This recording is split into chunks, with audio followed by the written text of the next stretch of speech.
Hi, and welcome. My name is Alex Harris from AXSdesigns.com. I'm Sammy from Sammy Dogs, and you can follow me on Instagram there at Sammy Dogs. Welcome. We interview inspiring entrepreneurs who use their passion and turn it really into a profit. If you are struggling with figuring out where you want to go in the direction of your future, maybe this will give you some inspiration to maybe leave that job, or when you get out of school, what is that next step you're going to take? Today we're talking with Jason Saenz. How you doing, Jason? Hey guys, I'm doing great. Hi Alex, hi Sam. Hey Jason. Jason, just to kick things off, you're a comedian now, and you have some good exposure the last couple of years. When did you kind of find out that you were funny, or at least funny enough to become more of a professional and take that track? Well, I think I realized I was funny in high school. I always liked making my friends laugh. I love being a jokester. I remember there was one time specifically, I had a friend named John who was a diabetic, and he would sometimes pass out or get lost. And for our group of friends, it was really scary sometimes when John wouldn't show up and we'd have to go for him. And I remember one time he got lost, and thankfully we found him and he's okay. He was just low blood sugar and a little out of it. And we were really upset, and my friend Patrick was really upset. And I remember he was saying, I just wish I could help my friend John. I just wish we could do something for him. Exactly. And I made a joke about me too, and I think I shit my pants. Can anybody give me new underwear? And everybody sort of cracked up laughing after this really, intense moment. And I knew that that was how I dealt with that sort of, emotions. How almost like a coping skill. Okay. Yeah. Okay, that's awesome. So I knew then that I had sort of this talent of, I guess, timing, or just knowing what is necessary for comedy, why comedy is useful. And then I did theater in high school and in college, and then started developing through sketch and improv at the UCB Theater in New York, and Washington Improv Theater in DC, where I'm from. And then just sort of gradually figured out how I could do this and what I'm talented in, and how I could use comedy as a way of life. Right, and I really like what you're saying, because you're taking us through a journey of steps that you took to keep going and following your passion. And I have to ask you, when you are going along this journey along your way, did you fall? Was it like, no, this is what I'm going to do. I'm going here next, and then I know what to do this? Or did you have moments of, oh my God, what am I doing? What if I'm making the wrong choice? Am I a failure? Nobody laughed. Yeah, that's most of it. Okay, and I appreciate your honesty, because that's what a lot of us go through is oh my God, am I going to be okay? And do I keep going? And did I fall off? So do you mind telling us a couple of the hardships and how you prevailed? Sure, absolutely. I've always admired, I've had a couple friends that knew exactly what they wanted and went for it at an early age, but I've never been one of those people. I think I have a really good enthusiasm for wanting to try a lot of different things. Right. I've got tough skin, and I think I've got a lot of drive. But as far as clarity, I'm picking up certain things, because I want the audience to really hear is that grow a thick skin. Not everything matters, and don't allow yourself to be thrown off. Keep going. Yes, and I think you really have to be easy on yourself. I like that. You can't beat yourself up too much, because a lot of it is, taking the time to figure out what you like to do, what you're good at. And you can't know that immediately unless you try, Right. And I would have a lot of guilt about starting something and then stopping it without finishing, like joining improv groups and then wanting to leave, or doing a sketch show and realizing, oh, that wasn't for me, because I would feel like I was letting people down. Right. But I realized as I grew older that was okay, and that was important to say no to people and to things, and to realize what you wanted to do, because that's what's most important, and that's what's going to get you work. And people appreciate you telling them no, instead of just saying yes because you feel like you have to say yes. I really appreciate you saying that, because that's such a valid point, because so many people, you know, think that they have to be a yes person to be successful, and that they have to be extremely unselfish, you know, and the truth is it's exactly what you're saying. It took me a long time to figure that out. Yeah. I imagine a lot along the way as a comedian trying to get gigs, you're trying to get no's. I'm trying to get no's. Well, you're trying to get trying to get yeses, but you've had a lot of no's along the way. No to this, no to that. Yeah, absolutely. And you don't get no's unless you ask, unless you try. I like what you're saying though, is that you're in a place where you're realizing it's okay to say no to other people, and it's okay to put up your boundaries, because you need to do that so you can get to the next plateau that you want to go to. And I love that you're saying that, because so many people are like, I'm just going to say yes, and I'm just going to please my boss, or I'm just going to, and they end up kind of taking 4 steps back, even though they're just trying to do the right thing and be selfless. It's okay to say no. So how did you get to a place where you were like, no, this is what I have to do in order for me to get to the next plateau, if you will? Yeah. Well, it took a long time. It did, because I think I come from a place where I want to please people, and I want people to like me, and I come from that sort of default, you know? Yeah, which many people do, and that's why it's almost like, how did you get around that? And it's like you learned how to say, that's not going to work for me. I need to make a change, you know? And I just appreciate what you're saying. I think it was 2 things. I think one, it was time and growing up, you know, and kind of getting tired of chasing my own tail a little bit, and wanting to get ahead, and to wanting to find success and to forge a way through that. And I think another one was just really being honest with myself, and going to therapy. I think therapy and learning more about myself and what my anxieties are and what my triggers are and how I behave around people. I think just aside from being an artist, I think, learning who you are as a person can only benefit you as an artist. And because as an artist, you try to express what that is inside, and try to. Yeah, of course. It's your outlet. Right. And if you don't know who you are inside, and you have trouble recognizing what you want in your life, then you can't be a good artist, and you get very frustrated with yourself, and you don't know why people aren't connecting with you. So really, after a couple years of therapy, I've in recognizing this is how I feel when something is uncomfortable, or this is how I feel when I don't want to do something but I feel like I should.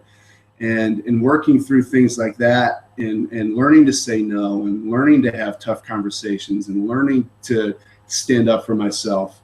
Right. Practicing that, I think. And it is practice to do that. My art. And that's amazing, because it really does take work to be able to manage those behaviors, for you to get to the next step and apply it to your work and be so successful. And it's almost like, I love how you're being open about going to therapy and talking to someone about it, and how it's actually helped you become a better person, but also a better professional, and better at what you love to do. And it's almost like it comes easy to you because it's authentic. And I love that.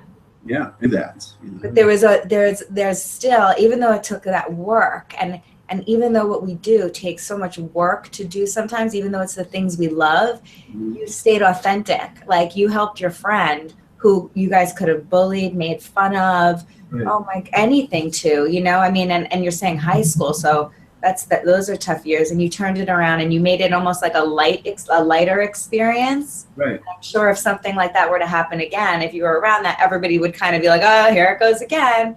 So a lot of kids have that with seizures. They don't know what to do. Oh my God, it's happening.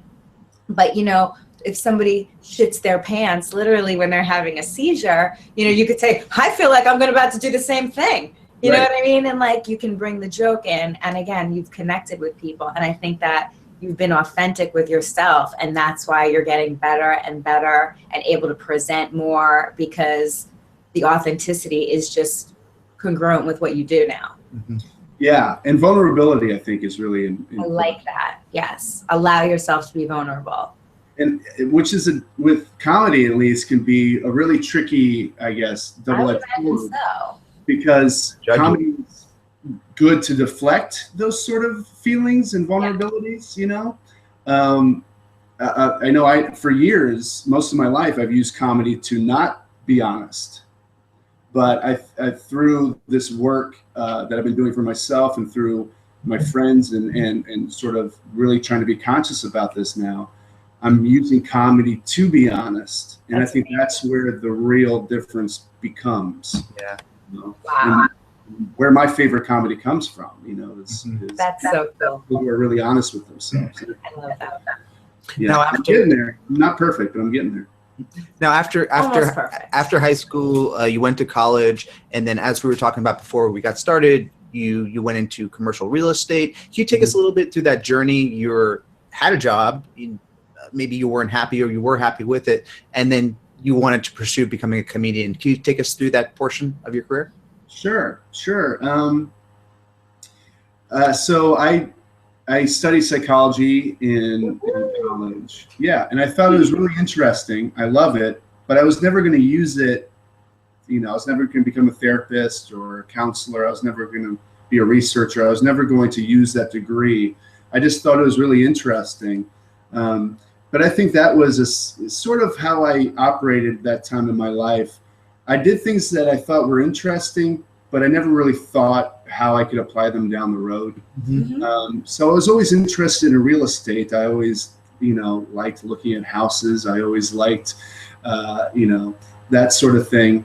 And I had a friend who, was working at a real estate company, and it was actually a home inspection company. So it was kind of real estate, not really. Lots of fun. Lots of fun, looking under floorboards. So she got me a job with that, and I just needed a job after school and didn't really think about it. In fact, that's kind of how I, did a lot of things back then, is I didn't really think about it. Yeah. Right. I needed a job. I was kind of interested in it. Right. Sure, and so then I moved to New York and got a job in property management down in the financial district. And this sounds good, and this is what I'm supposed to do, yes. And I'm following the course of life, right? Yeah, exactly. And I had a job, and it was but I never thought about it. I just got it. I just kept going with it, Almost like existing, not living it, but just existing and moving along the trail. And then I would see a lot of people in the offices I worked at who had been doing that their whole lives. And I think it was really sad. I think towards the end of my working in property management, it got really sad that these people just went to work and then they went home and they didn't really do anything that they wanted to do anymore. And they kind of gave up on that. And I didn't want to get there. I love that you were able to see that, like you were able to even acknowledge that. Yeah. And I also think it probably helped that I wasn't a very good worker. It probably helped that, I didn't rise the ranks at all. Right. It's not the best. Right? Yeah. So but that's also because you weren't exactly where you authentically wanted to be. You were just kind of, like you said, running through the mugs and doing what you were supposed to do. So makes and then I eventually got laid off. Good job. Thank you. And now you're here, so it's like, yes, sometimes these horrible things happen and you're like, oh my god, I lost my job, and you don't realize it's part of your journey, kid. And I used my severance to be able to start doing comedy and to use that time to actually go for it. Exactly. And I've had regular shitty jobs over the past few years. I've walked dogs, and I've moved furniture, and I've been at extra work, and I've written for things, and I've done this, and I've held cameras, and but it's not going to an office 9 to 5 that I don't want to be in. Right. I feel like I've seen conventional at that point, Right. And but that was like learning, okay, I didn't want to do this. I didn't want to do this 9-to-5, real estate thing. Right. This isn't for me. That was one side. But the other side has been, okay, what do I want to do? And that takes a lot of work too. So, I've done improv, I've done sketch, I've done stand-up, I've directed, and I've done all this stuff. And sometimes I feel like, oh man, like this, I'm doing so many different things and I'm not really succeeding at one of them. And then through time, I've said no to some things and I've sort of focused down on what I wanted. And since then, my career's blossomed because I've said no to some things I really like doing. Like I would love to. Well, I'd love to, continue being in a sketch group and continue working with friends, creating a show. Okay. But then I realized that that's not where I want to get to. That's not helping my end game. Improv is fun too. I love making up stuff on stage and creating characters and having it all be in the moment. But that's not conducive to my end goal. So even though I love doing that stuff, I had to say no to it. I did musical improv for several years where we'd make up a musical on stage, and it was so fun to sing and dance. But I'm not going to Broadway. I'm not doing that. Right. Like I had to say no to that. And so I found that I can use all those things, but I want to use them in a focused way. And that's through stand-up and through my writing and presenting myself as a comedian first, Yeah. I like that. And when did you come up with the idea for the signs? And can you explain this? Yeah, well, it's always been something I've had in the back of my mind, I guess. Like I like puns, I like pranks, I like seeing stuff on the street that's funny that like no one else gets to see but you walking by. Yeah. So I just had the idea in the back of my head. And I really think that, to be honest, I went through a breakup and I was like, I just needed things to occupy my brain, And so I started going through the catalogs of what have I always wanted to do that I haven't done yet. Right. And I started just making these fake signs and putting them up in Brooklyn and then taking pictures of them and sharing them on Facebook. And then my friends shared them. And then I was like, oh, I need a website for this. And I need an Instagram. And then it just started blowing up. And then the New York Post and, all these Funny or Die and all these websites picked it up. And it really happened really quickly. But it was just one of those things that I always liked and always wanted to do, but never did. Right. Those are the best ideas someone can have. Is those ideas that you love, but you are too afraid to do. Those are the ones people want to see. Exactly. Yeah. Let's take a look at some of the signs. I can just bring them up real quick. Yeah. Present to everybody. There we go. They're awesome. That's a good one. That's a good one. I like that one. Yeah, so I think this is kind of the one that's been maybe the most popular I've seen on the internet. And then I love some of the other ones. You got really grimy on some of them. Can you explain some of them as we go through them? Yeah, sure. So these are a lot of my earlier ones where it was sort of like a joke about being a sign, So this one is, wanted printer paper and it's written on a napkin. Right, love it. So and then that's this great. one, missing self-esteem. If found, please call. That's great. So there's that joke. This one is one of my favorites. I love this one. Yeah, being a sign, very meta, very aware of themselves. I mean, this should just be even for me, missing half a person. I'm just missing half a piece of Sam. If somebody finds it, pick it back up and glue it together. Sam, that'd be a lot more bloody. I got to stop watching those shows. Yes, stop watching the story. This is great. Yeah. So missing the letter S, and then the letter S is missing from the whole poster. Love it. This is fun. Yoga class, how to not look at your neighbor's butt. That came from a real place. Did it really? That's great. I can't help but stare at people's butts when I go to yoga, so I made a sign. I mean, it is true. That's why my cousin goes. Moving on. Won't call out his name. Gross. That one's gross. That one was just pudding. Yeah, so I've done a lot. I just like doing them, you know, and now I do more topical ones, and I do try to do some weird stuff with them, but they're just fun. They're just fun and easy to do. Yeah. I like what you said about being in the moment.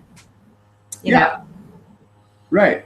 And that's what I like about these signs, is that I can think of one and then put them up that day and then share them that day. Exactly. There's sort of immediacy to them that makes them feel alive and sort of connected to, you know, to my day and to what's happening in the world that day and stuff like that.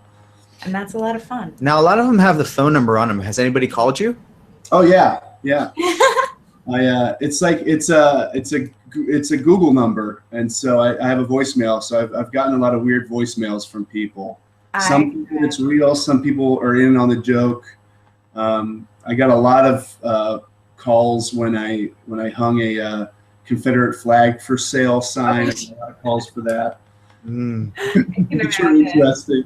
And I'm sure it even provides you with material, you know, for the other work that you do. It's almost like a perpetual positive cycle of events. It has. It's really led to some really cool jobs and some, you know, really cool experiences, like speaking at these conferences for CEOs, you know, like right. The Whole Foods CEO will present something, and then I'll come up and show some dumb signs, and it's really fun to see the audience kind of like wonder where the hell I came from and stuff like that. But it's a unique brand of humor that's really, you know, led me in places I haven't expected, which is really fun. And again, it's about staying authentic, being in the moment. I'm just thinking of like certain things that I'm picking up that you're, you know, allowed you to take that leap out of the conventional corporate world. Right. And I think it's really, it just expresses the type of humor I like, you know. Yeah. I like puns. I like dumb visual jokes, you know, pranks. And so that's like a combination of all those things. And what's great is that I can put it on the internet and then let it go and let it have a life of its own. Yeah. Which is really exciting, because I've never really been involved in the internet like this before. But yeah, I think it's authentically who I am and my type of comedy, which I'm glad people like, because I like it too, you know? Absolutely. I'm not trying to impress anybody with it. Yeah. And that's how it works. And when you're doing improv, you know, stand-up comedy, presenting at these tech conferences. I'm not doing improv. Oh, you're not doing improv? Yeah. Okay. But I'm gonna say no. No to that. I'm gonna say no to that one. Yeah. But you probably go through these cycles, like almost any creative entrepreneur, where there's like these roller coasters, these up and downs. You get the gig, and then you maybe have a slow month. How do you kind of prepare your mind for that? Or is there some advice that you can provide us with? Yeah. I mean, Alex, I think that's an incredible important point, is that it is a roller coaster. And what I liked about having that 9 to 5 is that it was really stable, you know, like I went in and I did my work and I got the same paycheck every week, and it was a nice, stable sort of thing in my life. And the roller coaster of being an artist is really tough. It's, I mean, the highs are the most exciting things I've ever experienced in my life and make it all worth it. But the lows are pretty scary sometimes. And I think that's why it's important to understand that, one, and to understand yourself well enough to realize that there are going to be lows all the time, and that you are funny and you're talented, and that something else is going to come around if you keep working. Right. But you have to have the tools to deal with that. You know, like, I think a lot of people quit because, one, they don't want to do it, and just the inconsistency is too scary. But two, I think they also might just not have the tools well enough to deal with rejection and and uncertainty. Mm-hmm. So my advice is, one, go to therapy, talk to your friends, learn what it is and how to feel, alone and unwanted and desperate, and, learn what it feels like, and learn how to deal with those feelings. And that and talk to your friends. You're not alone in those feelings. Like other people, even though you're presenting on stage and presenting as this giant massive character, that there have been times where even for that person, they've had the same challenges that we all have, whether we're 15 or 45 or 55, is, going forward, getting stuck in ruts, being damaged or scared, or going through a breakup that slows us down, or, whatever the case may be. I think like what you're saying is just don't go up, get to know yourself, learn your weaknesses so your strengths can grow from them. Absolutely. And it never goes away. Like even the most successful writers and comedians, this all the time. It never self well enough. So when you're in a low place and you don't have anything going on, that you can say, okay, now I'm going to do this thing that I've always wanted to do. Right. Now I'm going to take a risk. Now I'm going to start writing that thing I've always wanted to write, because you're self-propelling. You have to learn how to know yourself and what you need to get out of it. It's really this, being a comedian, being an artist is 99% self-propulsion. And you're not going to get, unfortunately, you're not going to get, what you need. You think you're going to get something that's going to, fix everything and make you feel secure and make you feel all right, and it's all put into place. But unfortunately, that never really happens. Which makes us artists, which makes us creative people. And so you have to learn how to propel yourself to the next place when nothing's going on. Yeah, as artists, we have this vision of perfection, and as we grow older, we want it more and more, and we don't have the attention span. We want instant gratification right away. But I think as we grow older, we realize that we have to kind of purposely go through those hard times in order to realize what's at the the end of the tunnel. And it's more than making money or falling in love. It's about fulfillment, being happy, meeting your objectives. Because I know me as an artist, I've always struggled with trying to stay laser focused on one thing to accomplish that X goal. And I've had to, unfortunately, compromise with jobs in order to kind of get there. So everyone's going to have their own pace, but I think particularly creative entrepreneurs, they have a harder time because they can't get out of their own way. Oh, I want to do that next thing. And, you have to kind of stay laser focused. And I think you've kind of demonstrated that with the comedy and, going after the signs, getting the press, and now what's next for you? Right.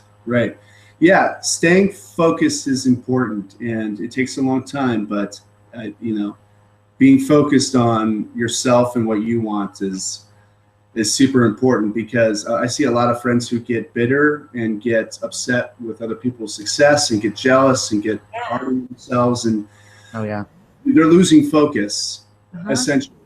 So you only, what a great way to say it, instead of just saying have your own goals to reach. I'm sorry, I didn't even mean to interrupt you, but it's such a great way to say it, that they're not angry or this, they're just literally losing focus and putting their energy kind of in the wrong place. Like, don't focus on why everybody else is getting or doing. Keep the focus on yourself, you know what I mean? And your strengths and what you can do, and, and smart, very, very, very great point. Excellent. Yeah, thank you. Absolutely. So if you were to give yourself advice when you were first getting out of high school, or maybe before you went to college or got that first job, what advice would you say to your younger self? It's okay to say no. It's okay to let other people down. It's okay to be honest, and it's okay to hurt somebody's feelings if it's coming from a place of honesty. you're going to get a lot farther along to where you want if you do this. If you keep putting other people first, or you keep worrying what other people are going to think of you, if you say no to something, you're not going to find yourself, and you're going to be constantly running around wondering why things aren't working. So say no and realize some things aren't meant for you, and to follow that feeling and to express it as best as you can. And people are going to appreciate that more, and they're going to love you more, and they're going to know you better if you allow yourself to say no to things. Love it. Agreed. Yeah. Great point. Nice. Well, as we start to close out, let's first tell people how they can find out more about you, check out your website, and so forth. Cool. Yeah, you can check out my website. It's jasonsaenz.com. JASONSAENZ. And you can also find my signs, my Saenz project. That's SAENZSIGNS, which is all my website. And you can find out I'm in LA now, so please reach out to me if you want to work together on something, if you want to come see me perform. Awesome. In Los Angeles, but it's all there. It's all there, right there on my website. And yeah, please, if you have any questions or want to reach out, I'd love to talk to you. I love it. Nice. That's awesome. You want to ask the last question? I do. I want to ask one fun question, but I have to ask you just one question for a group of kids that I work with. Okay. You know, in your field, we probably would use the word heckling. Okay. In our world, we would probably say bullying. Okay. How do you handle that when you're on stage and you just have that jerk? That you do. Well, you have to stand up for yourself. Okay. That's key. Acknowledge it. Acknowledge that. Okay. Because a heckler is not just ruining your experience, they're ruining everybody's experience. Everybody else who paid to see you are now not getting that because this guy or girl wants to keep talking. So it's okay to stand up for yourself and say, stop it, don't do that, leave, but stop talking. You know? I love it. I think the second thing is that you have to, there's so many different types of hecklers, and there's so many different types of bullies. Yeah, it all comes I know. I'm leaving it on a general, you know, it's a spectrum here, but it comes from a place of insecurity. You know, either they're drunk and they don't know how to handle themselves, or they're intimidated. They think their girlfriend is laughing at you more than they laugh at them. Yes. You know, there's a lot of different reasons why people are bully. So one, stand up for yourself and say, you can't do that to me. But two is also to realize that they're coming from a place of insecurity, and that you can deal with them, you can handle them. Right. And there's always a way to deal with somebody who's coming at you. And once you learn that, you can use their negative as a positive for you. And if any of, I'm sorry to interrupt you, but if any of the youth, or if anybody actually wanted to contact you to talk about, you know, this kid is really driving me crazy, how can I change it or reframe it to make him, you know, make it funny instead of me feeling stupid all the time? Would that be something that you're open to? Yeah, sure. I hope I can help, but I'd always like to listen, because I got bullied as a kid. And I always use humor as a way to get out of it. So yeah, please. Thank you for saying that. Yeah. I'll ask my one fun question. Alex and I were actually talking about this earlier, and here's where we go in different mindsets. I wanted to know, if you wanted to be any superhero, what would you be? Alex didn't care about being a superhero. He just wanted the superpower. Okay. So I was like, no, but I want to be the hero so I can help the world. And he's like, I just need the power so I can help the people. And so I guess I have two questions. What if you could be one superhero, which one would it be? But if you could have one power, what would it be? Okay. Wow. Very good question. I would be Spider-Man if I was a superhero. I picked him too. Yeah. I picked him too. Okay, go. Well, everyone loves. I wasn't going to say it's even in the song. Batman, but I don't want to be Batman because his parents got shot. That's what I said. I love Batman, but just the story gets me. But also Spider-Man lost his uncle. Anyways, as far as right. Spider-Man, I like it because he's a regular kid. He's a regular New Yorker who got bit by a spider, and now he's learning how to deal with being great. And it's I had a friend who told me not to be afraid of success. And sometimes when I get something that I've always wanted, I get really scared because I might screw it up, you know, like I might blow this big opportunity. Yeah. But what I love about Spider-Man is that he teaches you not to be afraid of your own power, to not be scared of being great, that you will screw up and you will fall and you will lose people that you love and there'll be a lot of hardships, but you can be great if you want it, if you push through it, you know, and not be afraid, you know, or no, well, you can be afraid. It's okay to be afraid, but realize that you are going to be okay at the end. It's all going to be all right. And that's what I like about Spider-Man, because he's constantly trying. He'll make a joke. Yeah. You'll make fun of the villain, but then his thought bubble is like, oh crap. Right, exactly. How am I going to get out of this? He's a real person. He's constantly showing us that, you know, it's okay to be afraid. It's all right. But you'll do great, and you're going to be all right, and you're going to be super. That's awesome. I love that. Great answer. And of course, the power. I mean, I think I would love to have Mel Gibson's power in What Women Want. You ever see that movie? Yes, absolutely. And thank God you don't have it.